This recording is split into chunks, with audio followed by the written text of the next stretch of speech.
Olá! Os dados sobre o número de homicídios que acontecem todos os anos no Brasil sempre assustam. Afinal, são mais de 62 mil casos.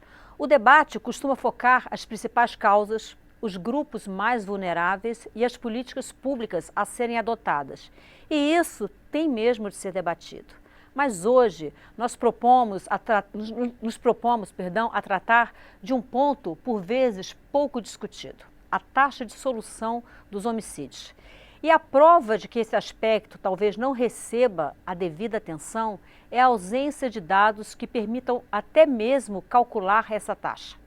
Eu recebo Cássio Tioni, professor, perito criminal e membro do Fórum Brasileiro de Segurança. O deputado João Campos, do PRB de Goiás. O deputado Capitão Wagner, do PROS do Ceará. E o coordenador de repressão a homicídios da Polícia Civil do Distrito Federal, delegado Fernando César. Muitíssimo obrigada por ter aceitado o nosso convite para esse debate. Cássio Tioni, eu começo por você. O que você pode dizer do que eu falei na abertura do programa, de não haver sequer um dado oficial consolidado? Nós buscamos esse dado junto ao Ministério da Justiça e Segurança Pública e a resposta que obtivemos é que não existe um dado oficial consolidado sobre a taxa de solução de homicídios no Brasil. Bom, em primeiro, eu acredito que isso demonstra talvez uma falta de prioridade em relação a se construir esse dado, né? A outra questão é que envolve também a falta de padronização. Quando a gente menciona e fala em taxa de elucidação, pessoas diferentes podem dar diferentes conceitos para isso, né? O que é elucidar um crime? É apontar um provável culpado? É indiciar alguém? Talvez a nível do Ministério Público chegar a ter uma denúncia? Ou será que é você condenar na justiça? Então, até o trânsito julgado. Até o trânsito julgado. Então, até a questão do que é resolver um crime, ela precisa ser padronizada. Nós temos dificuldades hoje até em relação a padronizar os próprios números das taxas de homicídio, etc. Né? Existem divergências e existem diferentes qualidades dos dados para diferentes estados da federação. Então, eu acho que para começar a discutir isso, a gente tem que começar a se preocupar, antes de mais nada, em criar realmente órgãos que possam padronizar os dados, definir o que seja, né, essa taxa, para que a gente possa, a partir daí, tentar identificar os gargalos, o porquê que essas taxas muitas vezes são, não vou nem usar a palavra baixas, né? Às vezes elas são vergonhosas, porque nós temos estados aí com taxas de 5, talvez até menos. E quando a gente fala também em taxas de resolução, muitas vezes a gente se preocupa com os crimes de maior ofensividade, como os crimes contra a vida. Mas se você for pensar crimes menores, nós estamos aí beirando quase o zero para alguns crimes de patrimônio e outros, porque muitas vezes a nossa estrutura não permite nem investigar crimes de maior ofensividade, o que dirá investigar crimes, digamos, menos ofensivos, que chamam menos a atenção. Eu acho que a gente pode começar por aí.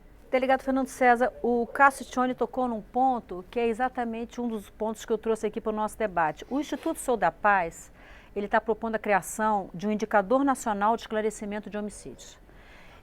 Eles afirmam que o objetivo é reunir e monitorar dados sobre o tema, né, para reproduzir as boas práticas dos estados que têm bons números de solução, né, e realocar recursos para aqueles com maus resultados.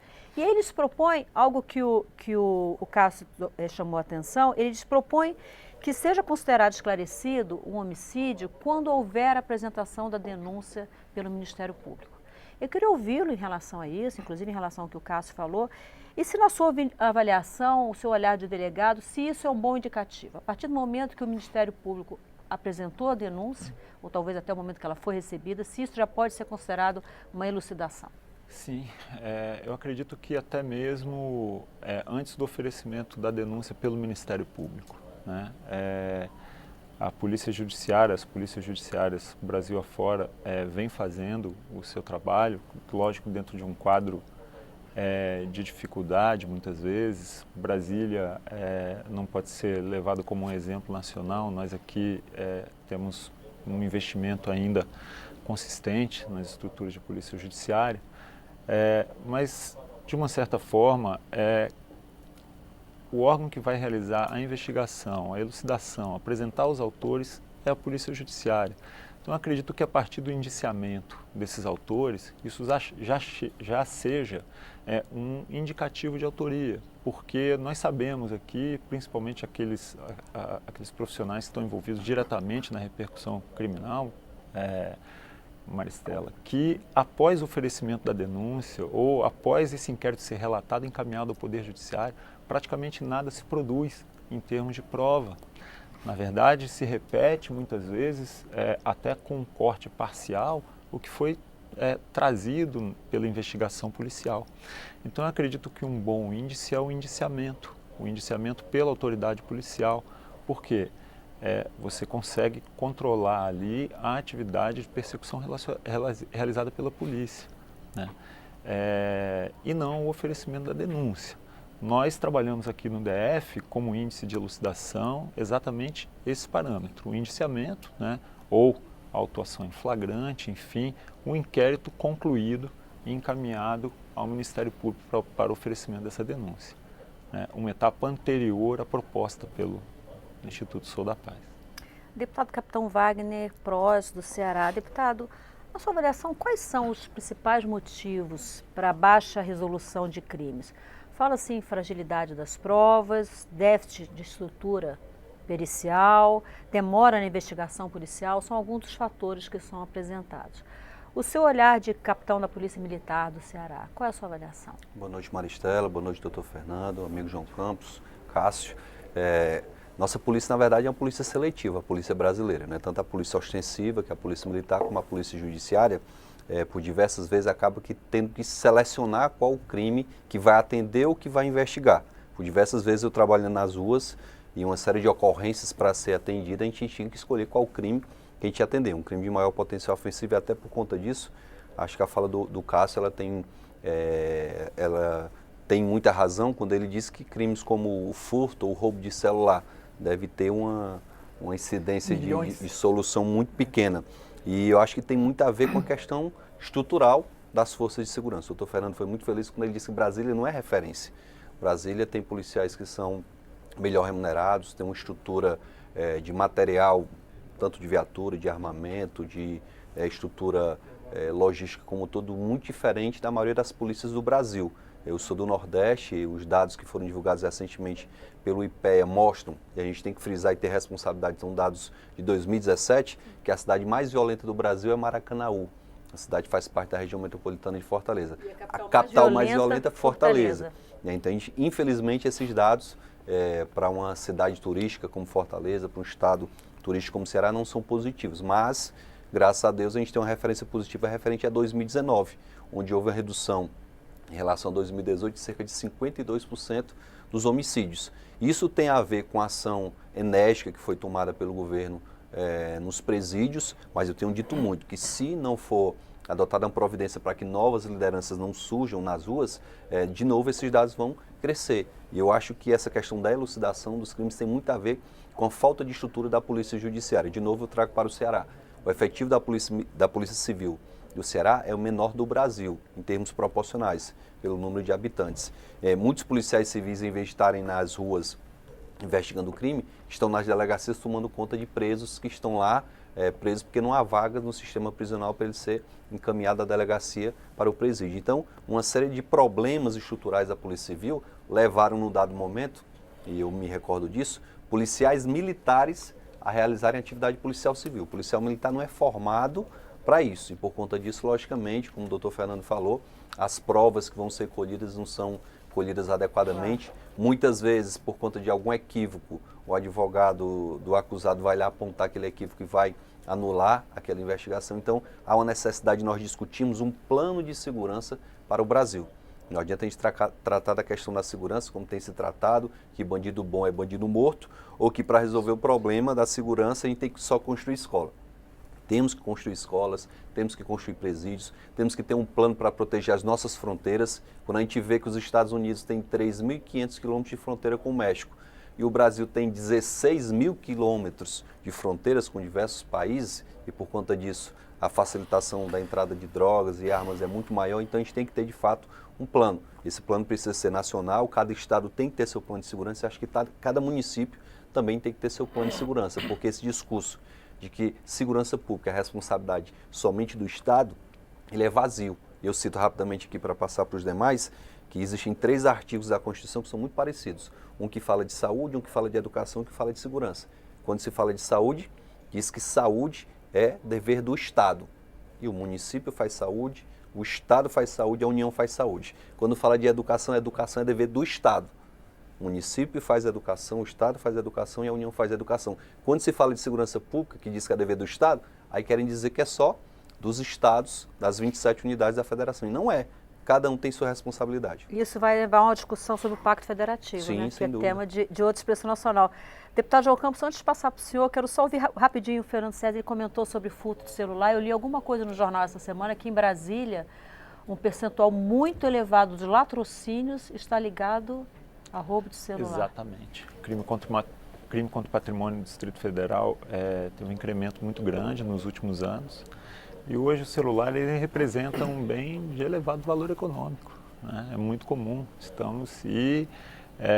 Como existe um mercado paralelo também, né, muito grande e muito difícil de ser combatido, as pessoas acabam, para subtrair esse bem, indo às últimas consequências. E realmente, os latrocínios que a gente tem estão ligados diretamente a furto desses objetos. Deputado João Campos, o senhor olhar não só de delegado de Polícia Civil, mas quem está aqui nessa casa há 5 anos, debatendo há 5 legislaturas, debatendo essa questão há tanto tempo, eu queria ouvi-lo também, na sua avaliação, quais são os principais motivos para a baixa taxa de resolução de homicídios que existe no Brasil? Mas antes de ir diretamente à sua indagação, dizer que, por bom tempo, eu acho que até atualmente, agentes dos mais setores operadores do sistema de segurança pública e justiça e setores da sociedade, formadores de opinião, invoca sempre a lei. A lei é frouxa, se não mudar a lei não resolve, etc. E, no meu sentido, nós não vivemos a crise da lei, a crise da norma. Lei nós temos. São excepcionais? Não, nós temos leis duras, leis boas e temos leis frouxas. Exemplo de lei frouxa, lei de execução penal, não é? Frouxa. Mas é exemplo de lei dura, no meu sentir. A lei antidrogas, uma lei dura. Estatuto de desarmamento, lei dura, não é? Então, nós não vivemos a crise da lei. É como se a lei fosse a solução para tudo e não é. Nós temos leis. Agora, as dificuldades. Dificuldades, em parte, já foram enumeradas aqui. Falta de investimento. Na ausência de investimento, nós temos deficiência de recursos humanos, deficiência de estrutura, deficiências em alguns estados na área de formação, daí por diante, né? Tudo isso termina contribuindo para que a gente não tenha uma melhor taxa de elucidação. De outro lado, devo ressaltar que, no meu sentir, portanto, a questão não é o modelo que nós temos, o sistema que nós temos. É muito mais de estrutura e dessas questões que nós estamos dizendo aqui. A lei tem que sempre estar passando por um processo de aperfeiçoamento, precisamos ter investimento, precisamos ter boa formação, enfim. Tanto é que a gente às vezes termina destacando sempre o negativo, né? Por muito tempo, antes que eu chegasse aqui na casa, porque só elucida 8%, não sei de onde saiu isso. As taxas são horríveis, mas não sei de onde que apareceu esse 8% nacional, não é? Eu prefiro destacar aqui o positivo. Olha, o Sou da Paz, que não é o governo, é um instituto, não é? Traz dados maravilhosos. Não é? Você tem aqui o Mato Grosso do Sul, uma taxa de 73%. Não é? A taxa dos Estados Unidos é de 50%. Não é? Nós temos aqui um estado que tem taxa do primeiro mundo.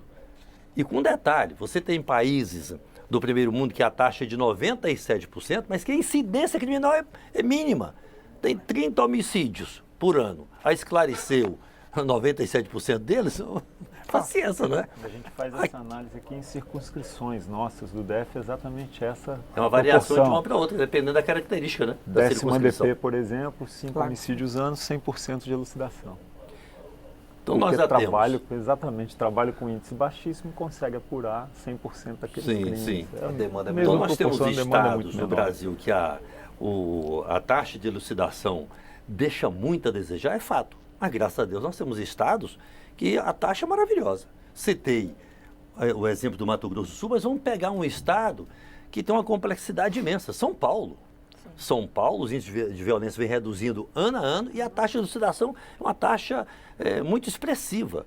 Então eu penso que se o governo brasileiro, nós tivermos o conjunto do Estado brasileiro, um plano nacional de segurança pública, avançarmos o sistema de integração das polícias, e aí de integração de informação, de dados, de operações compartilhadas, enfim, é exemplo daquilo que o parlamento também começou a fazer. A lei do Sistema Único de Segurança Pública indica para essa direção, nós vamos alcançar dados que dignificam as instituições policiais e que atendem à aspiração da sociedade brasileira. Deputado, me permita só acrescentar informação para reforçar seu argumento, quando o senhor fala que a mudança simples da legislação ela não resolve o problema. Pode alguém que está assistindo achar que o deputado está querendo se eximir da responsabilidade. A gente tem 2 exemplos. Quando foi aprovada aqui a lei do feminicídio, a presidente da República, em cadeia nacional, no dia 8 de março, chegou para as mulheres e disse, olha, estou entregando para vocês um presente, a lei do feminicídio, que aumenta a pena para quem matar a mulher por questão de gênero. De lá para cá, a violência contra a mulher só aumentou. Aconteceu na sequência. Na sequência, deputado, tivemos a aprovação de uma lei que aumentou a pena para quem matava o profissional de segurança. No ano seguinte, batemos todos os recordes. Né? E isso, batemos todos os recordes. Porque, na verdade, essa alteração da lei não diminui a sensação de impunidade que impera. O grande problema é esse. Se há uma sensação de impunidade, se há certeza de que eu vou cometer o delito e nada vai acontecer comigo, então eu vou repetir aquele delito. Deputado, essa questão do feminicídio, de fato, aumentou o número de registros, ou aumentou o número de registros em que se identifica que o motivo da morte é o fato de ser uma mulher.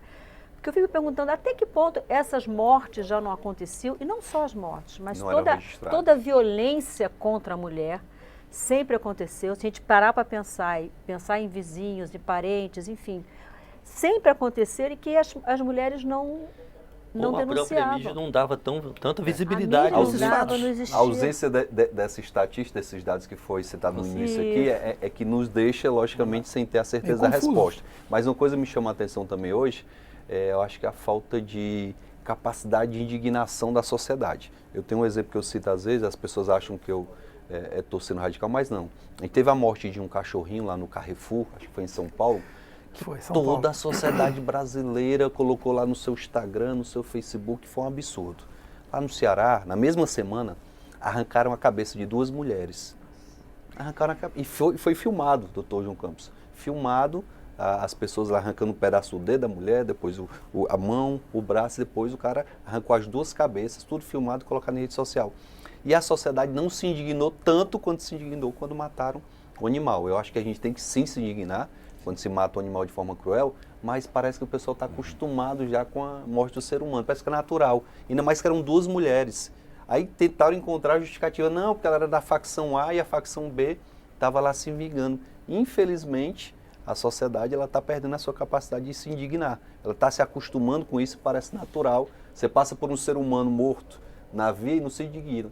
É um animal, você vai lá, quer amparar um animal, então a gente tem que discutir melhor isso. É banalização. Voltando nesse ponto que a Maristela tocou, foi uma estatística que a gente até se debruçou lá na coordenação de homicídios. Realmente, se houve de fato esse aumento, esse incremento na taxa de feminicídios, de quanto foi esse incremento e por que foi esse incremento. No Distrito Federal, por exemplo, na última análise havia um incremento ali da ordem de 15%. Era expressivo porque a gente parte do princípio de que nós estamos com uma tendência de queda de 15% de homicídios geral esse ano. Então, um aumento de 15% já é algo perceptível. Do feminicídio. Mas para nós, aqui no DF, tem uma peculiaridade esse aumento. Não necessariamente ele diz, houve aumento do feminicídio. Por quê? Nós temos um protocolo de investigação de feminicídio.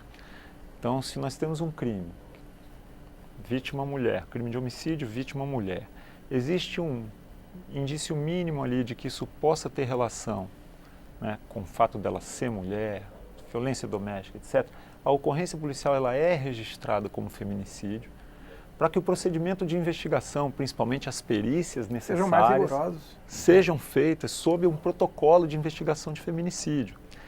Então, esse feminicídio, que em princípio ele é registrado e muitas vezes ele consta da nossa estatística como feminicídio, lá na frente, durante a instrução do inquérito policial, pode ser que não seja confirmado, pode ser revisto esse índice. Mas quando se pega o dado cru da ocorrência, né, e esse dado ele vai permanecer ali existente até que essa instrução desse inquérito seja feita, e aí vai o tempo da investigação, que não é um tempo determinado.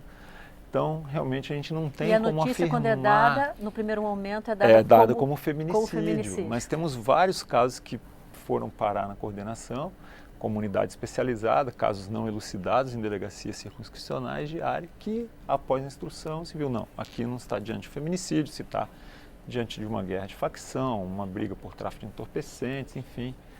nada relacionado à violência doméstica. Eu queria ouvir em relação... O deputado João Campos citou aqui um dado do Mato Grosso do Sul. Inclusive, a gente até tentou conversar com o secretário de Segurança Pública do Mato Grosso do Sul para trazer o depoimento dele aqui, mas infelizmente ele teve que viajar, a gente não conseguiu fazer isso. O dado do Instituto Sou da Paz, 2016, é realmente muito interessante, 73,2%, né? Que é um dado que se aproxima muito dos dados segundo a ONU, que existe no Chile, né, de 75%. Né? E tanto no que eu li no Mato Grosso do Sul, quanto o que acontece no Chile, em ambos os casos se fala na integração do trabalho das polícias. E esse é um outro tema que é muito discutido aqui no Congresso Nacional.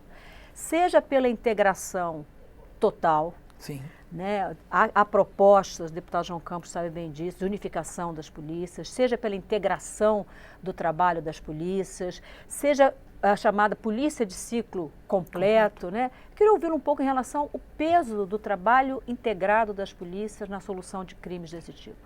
Bem, eu acredito que quando todas as instituições funcionam, né, e você consegue integrá-las, você tende a ter um trabalho de maior qualidade. Com relação às taxas de elucidação, a gente tem que lembrar que tudo começa com uma boa investigação. E não é o policial militar, por exemplo, que tem que se sentir alijado desse processo. O trabalho da polícia militar, mesmo ostensivo, mesmo quando ele comparece a uma cena de crime, preservando o local, esse início já faz parte de um processo investigativo. Sim. A troca de informações entre aquele policial que chega primeiro no local, ela é muito importante. E muitas vezes o que a gente percebe na realidade é que, em alguns momentos, parece que jogamos em times diferentes. E não é isso. Nós temos ativismo institucional. Exatamente. Nós temos nós temos um objetivo comum, que é atender a sociedade. Então, às vezes, surgem interesses classistas que acabam prejudicando, né? Nós temos gargalos importantes nessa questão da investigação. Nós temos a falta de profissionais em todas as instituições. A Polícia Civil, né? Por exemplo, o número calculado pela Associação Brasileira de Criminalística, que seria considerado ideal em termos de número de peritos por habitante, nós temos aqui no Brasil 50% dos peritos que nós deveríamos ter. E imagino que haja um desequilíbrio muito grande entre estados. Como Sim. falou o deputado, se a gente comparar o Distrito Federal, por exemplo, com o Ceará, imagino que haja uma diferença grande. O DF está com um déficit de 50%, imagina. Então o Ceará... Eu preciso ter a referência de qual para o habitante para saber se há déficit lá do Ceará. Acho que é 1 para 5 mil, uma coisa assim. Mas entenda, aí olha o que acontece. Eu não consigo conceber uma boa investigação que não comece numa cena de crime. E aí, nós tivemos aqui em Brasília iniciativas como o comparecimento do que se chama de investigador, que é o agente de polícia, que comparecia junto com a equipe de perícia para iniciar os trabalhos já no próprio local de crime. Isso tem acontecido em alguns estados, como São Paulo, Rio, mas eu gosto de chamar a atenção, até num artigo que eu escrevi uma vez, o seguinte, que a perícia era a última fronteira da elitização da nossa justiça. Por quê? Porque em alguns estados estavam se criando grupos de delegados que compareciam ao local do crime junto com o perito e tal, mas será que isso acontecia em todas as áreas? Isso acontecia na área nobre, na área onde você queria mostrar para a sociedade que o trabalho estava sendo feito. Agora, eu quero ver se ele ia subir o morro, se ele ia lá na periferia, por exemplo, até do DF, né? Por quê? Porque aí, aquilo que o próprio deputado aqui acabou falando na sua fala inicial, da questão de quanto nós somos seletivos com os casos que nós tratamos. Será que se eu calculasse o índice de elucidação dos crimes, não tô de maior ofensividade, mas que atingissem a população mais pobre, ele seria o mesmo? Iria despencar, né? Então, a gente tem que pensar o seguinte, quer dizer, como nós estamos lidando com isso? Quais são os gargalos? A perícia, por exemplo, é um grande gargalo, porque sem uma boa perícia, eu faço com que o inquérito seja um inquérito com poucas provas, ele é inconclusivo. Se eu não consigo concluir um inquérito, eu não consigo levar isso para um processo, e no final das contas eu estou abaixando o índice de resolução e aumentando a sensação de que eu não resolvo. Nem sem uma boa perícia, né? Eu vou além. Você tocou num ponto fundamental. A investigação de homicídio começa no local. Isso. A investigação de homicídio, ela necessariamente tem que ter uma interação muito grande entre a autoridade policial, entre o agente que atende o local, entre o policial militar que primeiro chega ali. Não adianta. Nós nunca, Polícia Civil, teremos o tempo-resposta que a PM tem para chegar num local e preservar as provas que a gente tanto precisa para uma investigação. E a PM normalmente é quem conhece mais aquela região, né? Pelo seu trabalho de policiamento ostensivo, né? Exatamente, eu não digo nem que conhece a região, mas é que pode ter um contato maior com aquela comunidade, porque está ali, mais demandada, né, para atender determinadas ocorrências. Conhece melhor os atores, né? Conhece melhor os atores ali. Então, a gente precisa realmente acabar com o que a gente tem hoje. Eu ouvi esse termo de um sociólogo numa palestra de segurança pública e mudei muito minha forma de analisar a persecução criminal. Esse ativismo institucional que a Polícia Militar tem, que a Polícia Civil tem e que a perícia tem. Nós temos estados, por exemplo, em que, desculpa, mas eu não consigo entender como nós podemos ter uma polícia técnica desvinculada da polícia judiciária. Não existe. Primeiro, na minha visão, é inconstitucional, isso não existe. E isso me causa problemas para a investigação, porque não existe por exemplo, no DF, nós temos a perícia inserida dentro da Polícia Civil, nós vamos para um local de crime, eu posso falar porque como delegado de polícia, como delegado-chefe, como coordenador, se tem um crime investigado pela minha unidade, eu estarei lá. Você conhece meu trabalho, sabe disso. Faço questão de ir ao local e trabalho em conjunto com a perícia. Só que quem vai conduzir aquela investigação, querendo ou não, quem vai trabalhar essa prova para chegar na autoria, para chegar na materialidade desse delito, em todas as circunstâncias, é a autoridade policial. Então ela tem que estar no local, muitas vezes, por quê? Não para conduzir a perícia, mas para orientar. Né? Se fala muito, vou dar um exemplo aqui prático de investigação. Hoje existe um discurso muito forte dentro do Ministério da Justiça sobre a criação de um banco de DNA nacional. Excelente iniciativa, concordo plenamente com o ministro, com o corpo técnico dele, mas a gente ainda não conseguiu resolver o problema da nossa impressão digital Brasil afora. Se a Maristela quiser, ela tira uma identidade diferente em cada um dos estados da federação. E nós não trabalhamos isso de forma integrada. Mas aí eu queria só completar. Mas nós botamos isso aí, sabe aonde? Na justiça eleitoral. Sim, mas quando a gente chega ali rapidamente, quando a gente chega, absurdo. Quando a gente chega, então a gente precisa o quê? A gente precisa realmente, quem vai produzir a prova, comparecer ao local e dizer, olha, aqui nós vamos tentar produzir aproveitar esse vestígio, produzir essa evidência, porque é o que eu vou usar durante a minha investigação. E nós, muitas vezes, esbarramos nessa questão do ativismo, impedindo tanto a preservação quanto essa eu vou continuar probatória. No próximo bloco falando mais um pouco sobre essa questão da integração das polícias, mas eu quero deixar uma pergunta com o deputado João Campos, que chegou. Eu estou aí pensando na resposta para o intervalo. O André Luiz, de São Miguel dos Campos, Alagoas, ele diz o seguinte: o maior indicador de violência, de forma geral, é devido à impunidade que existe no país. Deve ser julgado o crime e não a classe nem a cor. Então ele vai na linha do que o Cássio comentou, né? Esse deveria ser o principal motivo do projeto anticrime. Existe algo relacionado a isso em tramitação no Congresso? Na volta do intervalo, o senhor responde ao André Luiz de São Miguel. A gente vai para o intervalo. Se você não participou, ainda dá tempo. Além de todas as redes sociais, Twitter, Facebook, YouTube, tem o WhatsApp 61 99620 2573. A gente volta já já.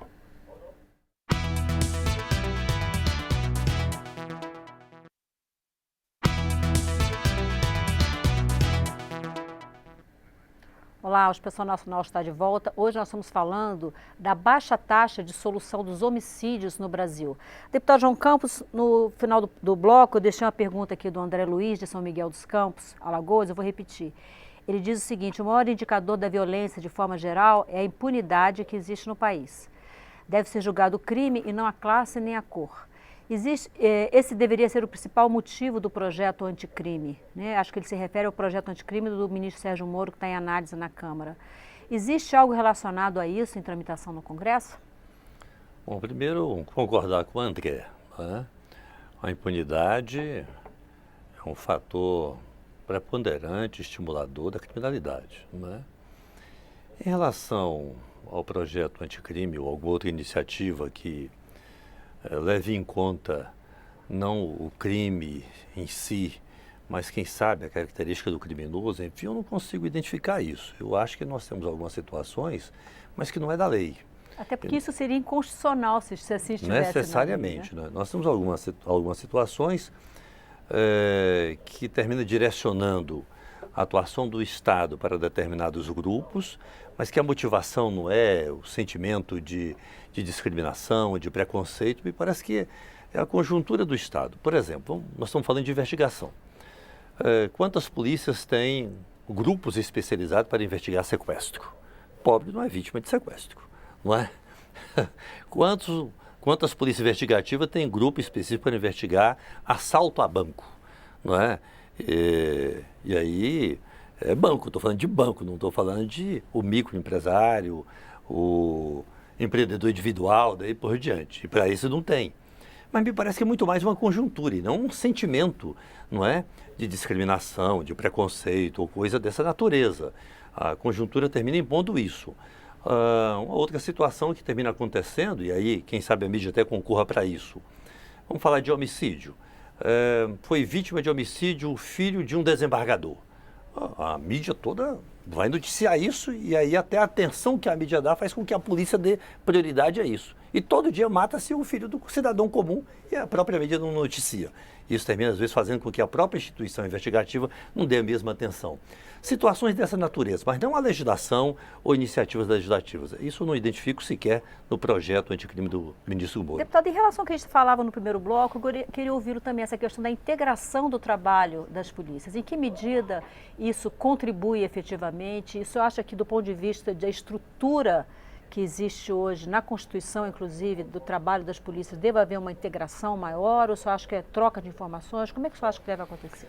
No meu sentido, o Brasil vem caminhando esse processo da integração. Só que é um caminho lento, um processo moroso, né? Muito bem sucedido. Acho que esse é o nosso caminho. Sem isso, a gente não vai ter êxito, né? E temos experiências muito positivas de integração. A Copa do Mundo, o Pan-Americano, os Jogos Olímpicos. Havia todo um sistema de integração e que deu resultado eficaz, não é? Na Copa do Mundo aqui no Brasil, então, tinha assim, uma preocupação até com o terrorismo. Sim. Não aconteceu nada, graças a Deus. Havia uma coordenação única, não é? E um planejamento integrado e deu resultado. Eram situações pontuais, de grandes eventos, mas essa experiência está a nos dizer que ela, conduzida para o dia a dia do sistema policial no Brasil, vai ter o mesmo resultado. Acho que esse é o caminho. Isso vem acontecendo, mas de forma muito lenta, um processo muito lento. É preciso encontrar mecanismo de imprimir celeridade nisso. Acho que a gente não tem outro caminho. Investimento, aparelhamento, recursos humanos com boa formação e integração. Deputado Capitão Wagner, o senhor falava no primeiro bloco, nós falávamos sobre uma questão específica do seu estado, né? E que Fortaleza apareceu no Atlas da Violência como a capital mais violenta do país, né? Apesar de que o senhor comentou que os números melhoraram. E o que chama atenção, eu como estava dizendo há pouco, eu vou muito ao Ceará, né? E chama atenção a quantidade de carros da Polícia Militar, de policiais militares que se vê nas ruas de Fortaleza e nos municípios vizinhos. A minha pergunta é, de fato, existir muitos policiais militares é importante, traz uma sensação de segurança para a população, por vezes, inclusive, a segurança propriamente dita. Mas parece que isso não se reflete quando a gente olha os dados de violência no Ceará. Minha pergunta é até que ponto colocar muito policial na rua tem um quê de peso político? porque o cidadão vê o policial muitas vezes andando em duplas e tem aquela sensação de que a segurança está sendo alvo de atenção, mas o resultado não está sendo pretendido. Esse seu questionamento tem muito a ver com as obras públicas também. Quando a gente se aproxima de eleição, ano que vem tem eleição municipal, os prefeitos têm a opção de investir em saneamento, que é aquela obra que fica embaixo do chão, que ninguém vê, mas que tem um bem social que vai atingir a saúde das pessoas de forma permanente, e tem a opção de construir um viaduto, de construir um prédio, sem saber sequer se vai ter dinheiro para manter aquele prédio. A mesma coisa é a questão da segurança pública. A Polícia Militar tem o papel dela e é importante o papel da Polícia Militar, que é o de polícia ostensiva, de trabalhar para evitar que o crime aconteça, e temos a Polícia Judiciária, que tem o papel de investigar o crime após o acontecimento. Há um desequilíbrio muito grande, não só no Ceará, mas em diversos estados. Eu posso citar aqui. Lá no Ceará a gente tem 20 mil policiais militares e temos 2.500 policiais civis. Como é que eu tenho 20 mil prendendo para 2.500 investigarem? Então, logicamente, que há um acúmulo muito grande de inquéritos nas delegacias. Então, de fato, isso não é questão só do Ceará, é um desequilíbrio muito grande entre a quantidade de policiais ostensivos e a polícia investigativa. A gente pode fazer até uma outra comparação. Eu visitei a cidade de Adema, visitei São Bernardo do Campo, algumas cidades de São Paulo, vendo os planos de segurança municipal, e eu vi que os municípios lá investiram sobremaneira em segurança pública.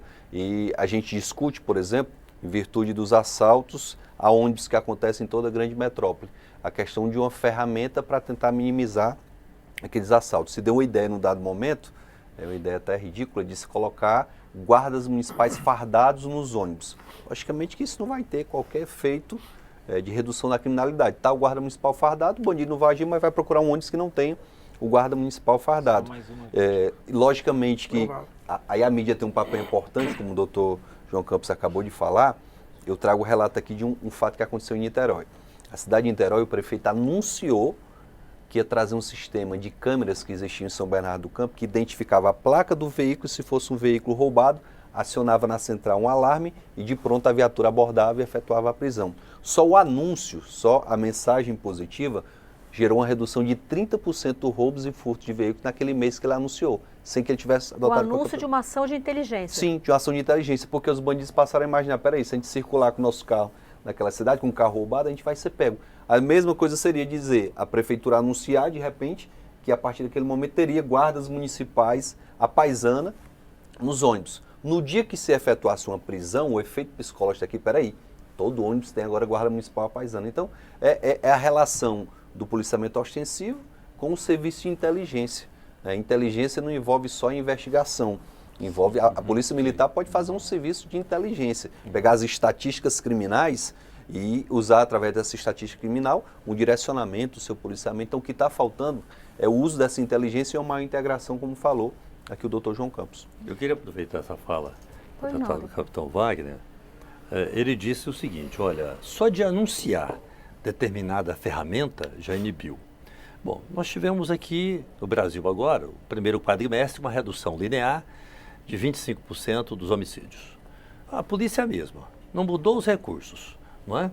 Não mudou o efetivo, não mudou o sistema de segurança pública. O que foi?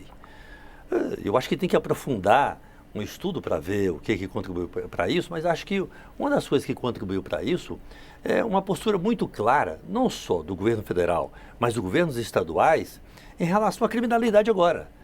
Antes tinha uma filosofia diferente, uma certa complacência, porque o bandido é vítima da sociedade, etc. Agora você tem um conjunto de autoridades, e eu não me refiro ao presidente da República, que às vezes até tem bravata, não me refiro a isso. Uma postura muito clara de enfrentamento à violência.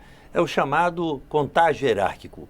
Na medida que o bandido percebe, e isso não precisa ser a nível de Brasil não, numa circunscrição policial, o bandido percebeu que agora a autoridade que assumiu aquela unidade da PM, a delegacia de polícia, aquela circunscrição, é dirigente, é dura, atua, investiga, o outro faz policiamento, já recua. Na linguagem do bandido é o seguinte, ó, sujou. Vamos, sabe?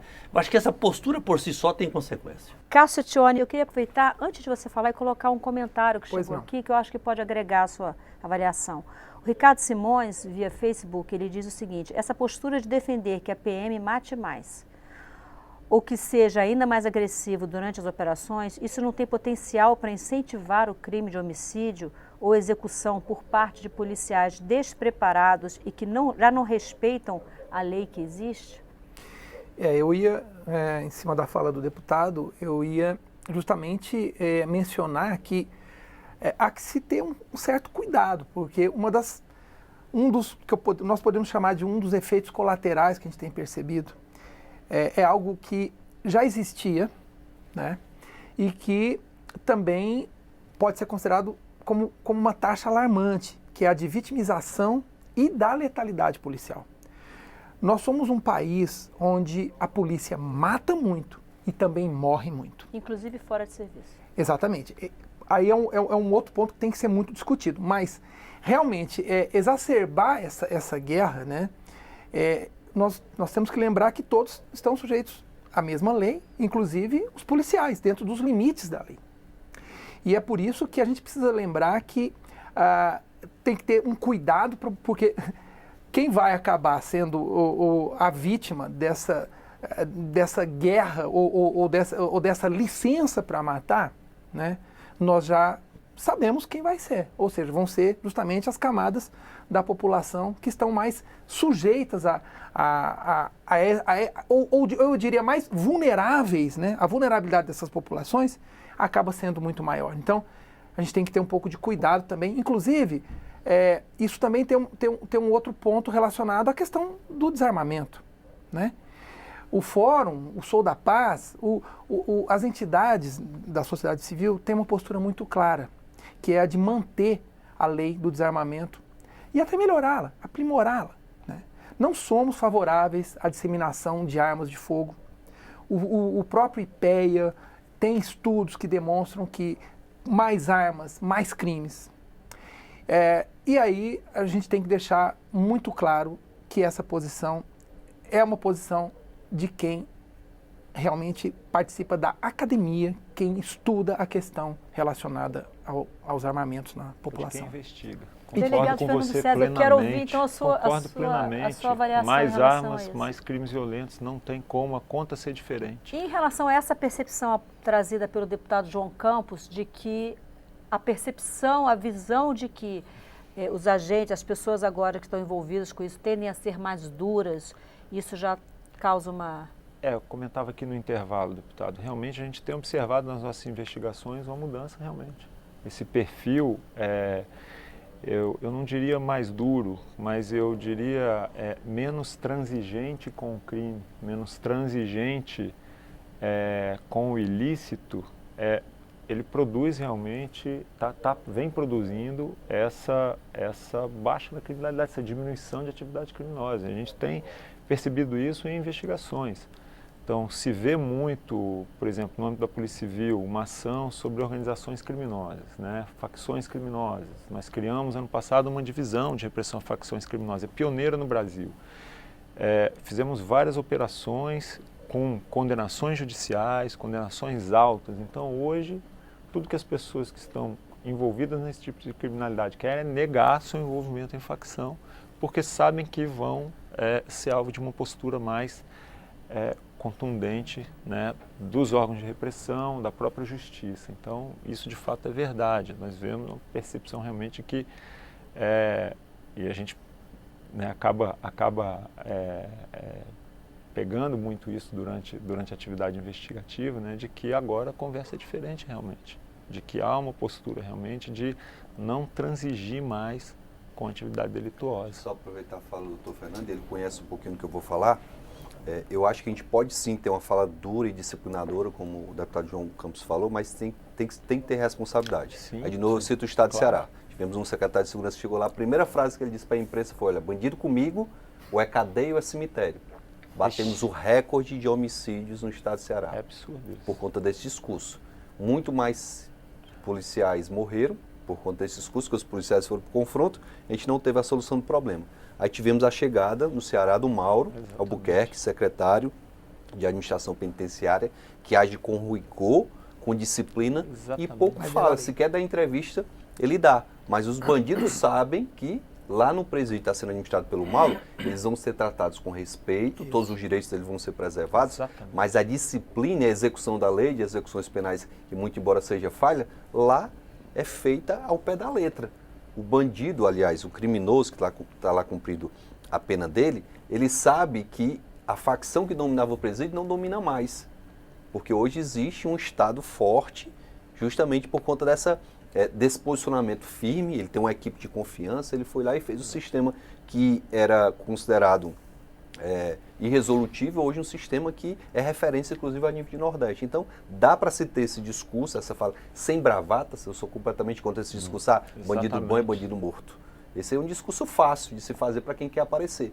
Agora, a gente ter a condição de ter um discurso firme, de mostrar que de fato a gente está fazendo, e não chamar o policial para ir para o confronto, e na hora que o policial se excede, o primeiro a punir é quem está com um discurso bonito. Então a gente tem que ter responsabilidade. Discurso firme, deputado, é a aplicação da lei. Sem dúvida nenhuma. Eu digo, se falou aqui, não precisamos de uma mudança radical na nossa legislação repressiva. Temos mecanismos suficientes para a repressão. O que falta é aplicá-los realmente de uma forma séria e de uma forma abrangente. Então, a gente está aqui falando de elucidação de homicídio. Nós não precisamos fazer nada mais, nada menos do que o Código de Processo Penal manda. Essa legislação que nós estamos dizendo que vem lá de 1941, que está defasada, que está atrasada, mas ela resolve o problema, desde que ela seja aplicada. Para que ela seja aplicada, o que eu preciso? Eu preciso de uma polícia que consiga realizar os seus atos de investigação, seja na capital de um estado, seja a 600, 700, 800, 1.200 quilômetros dessa capital. Se é necessário um perito, eu tenho que ter um perito. Por quê? Porque eu vou aplicar a lei. Eu não vou resolver o problema de homicídio com um grupo de extermínio, eu não vou resolver o problema de homicídio com uma legalização do confronto. Não, eu vou resolver o problema do homicídio investigando dentro do sistema constitucional que nós escolhemos de respeito a direitos e garantias individuais. Opa, quer se quebrar um sigilo? Represente judicialmente. Quer se adentrar uma residência? Não coloquemos o policial militar para praticar uma ilegalidade. Deixa lá a polícia judiciária representar, obter uma autorização judicial, entrar dentro dos limites que a Constituição estabeleceu. O problema é que o nosso país, a possibilidade da população ter acesso a essa polícia legalizada, legítima, é tirado pelos governantes, porque não há investimento suficiente em estruturas de polícia judiciária. Entre uma delegacia de polícia e um batalhão da PM, que dá visibilidade, e eu queria me fazer bem entendido, a PM tem uma atividade muito nobre. Nós precisamos, sem dúvida nenhuma, do policiamento extensivo. O problema é que nós precisamos dos dois para que elas ajam de forma integrada, de forma complementar uma da outra. Deputado João Campos, o delegado Fernando César falou aqui do Código de Processo Penal. E o senhor é relator do Código de Processo Penal aqui na Casa. Sim. Foi na legislatura passada, não chegou a ser votado e agora vai relatar de novo esse projeto, né? O senhor acha que dentro do Código de Processo Penal tem algo que possa ser feito que contribua para a solução desse problema que nós estamos tratando aqui? Acho que vai contribuir, não tenho dúvida disso, mas me permita antes dizer o seguinte, principalmente face à resposta, embora complemento da abordagem, embora com muita propriedade, poderia alguém entender que eu estou defendendo aqui essa bravata, né? Bandido bom é bandido morto. Eu ia fazer uma intervenção, mas depois da intervenção do capitão Wagner ficou dispensada, não precisa falar, não precisa acrescentar nada, não é? Bom, nós tentamos na legislatura passada aprovar esse projeto do novo Código de Processo Penal. Trabalhamos muito nesse sentido, mas... É um projeto que veio do Senado Federal. Veio do Senado Federal. Mas ocorre que no ano passado, quando a gente caminhava para concluir o processo legislativo, por ser um ano eleitoral, especialmente a oposição fez um trabalho de obstrução muito intenso que nós não tivemos, e eficaz, que nós não tivemos condição de aprovar sequer na comissão especial, embora já relatado, com substitutivo apresentado, enfim. Iniciado esse novo mandato, essa nova legislatura, o presidente Rodrigo Maia, provocado por mim, criou a nova comissão especial para tratar da matéria e tendo que começar do zero, uma nova legislatura, uma nova composição da casa, enfim. E ficou acertado que eu seria mantido como relator. Ocorre que logo depois eu fui diagnosticado com um problema cardíaco, tive que passar por uma cirurgia, fiquei 50 dias de licença afastado da casa e o primeiro semestre ficou praticamente prejudicado. A comissão agora está instalada, o presidente é o deputado Fábio Tradi, e penso que já na próxima semana nós vamos começar os trabalhos. Existem propostas que vão ajudar? Existem. Eu poderia destacar o chamado acordo penal. Tem posições diversas, mas eu particularmente entendo que esse é um instituto que nós devemos adotar e acho que é um dos instrumentos que vai contribuir para a justiça dar resposta mais rápido. E esse era um ponto que eu queria dizer. Sim. Que nós estamos dizendo aqui da elucidação de crimes, a ausência da elucidação, impunidade. Mas também o crime elucidado, mas não denunciado pelo Ministério Público, é impunidade. O Ministério Público denuncia e a Justiça não julga, ou demora a julgar, que é a prática no Brasil é recorrente, também cria uma sensação de impunidade. Um homicídio que é julgado 15 anos depois da ocorrência dele, já não tem mais a consequência que se esperava ter, não é?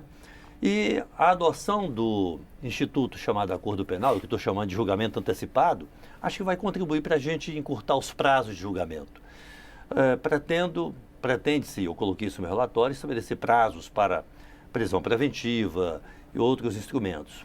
Pretende-se dar à audiência de custódia um significado mais relevante, que não seja só isso que acontece hoje por imposição do Conselho Nacional de Justiça.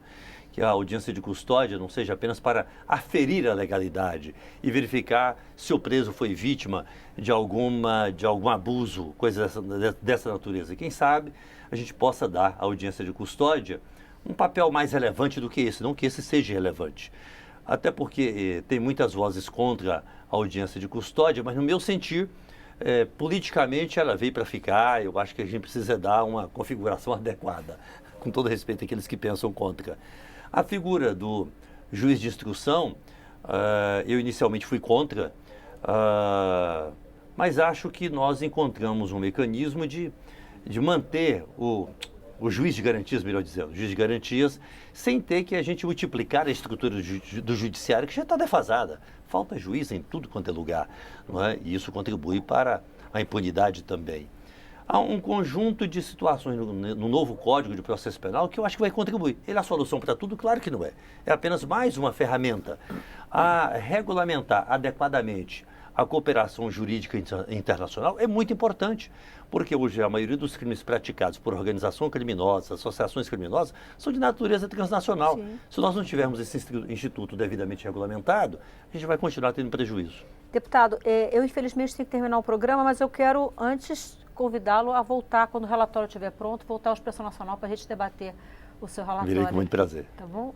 Eu quero agradecer, então, a sua presença aqui no Expressão Nacional. Deputado João Campos, PRB de Goiás, muitíssimo grata por sua participação. Delegado Fernando César, da Delegacia da Polícia Civil do Distrito Federal, coordenador da repressão a homicídios, muitíssimo obrigada também. Obrigado a você. Deputado Capitão Wagner, do PROS Ceará, muito obrigado também por sua presença aqui no Expressão Nacional. Cássio Tione, professor, perito criminal e membro do Fórum Brasileiro de Segurança Pública, muitíssimo obrigado. Eu que agradeço. Pelo nosso debate.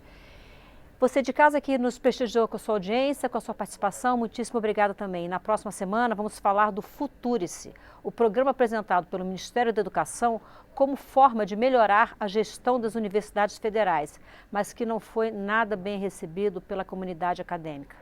Eu sou Maristela Santana e o Expressão Nacional volta na próxima terça, às 9 da noite, ao vivo, na TV Câmara e nas redes sociais. Até lá.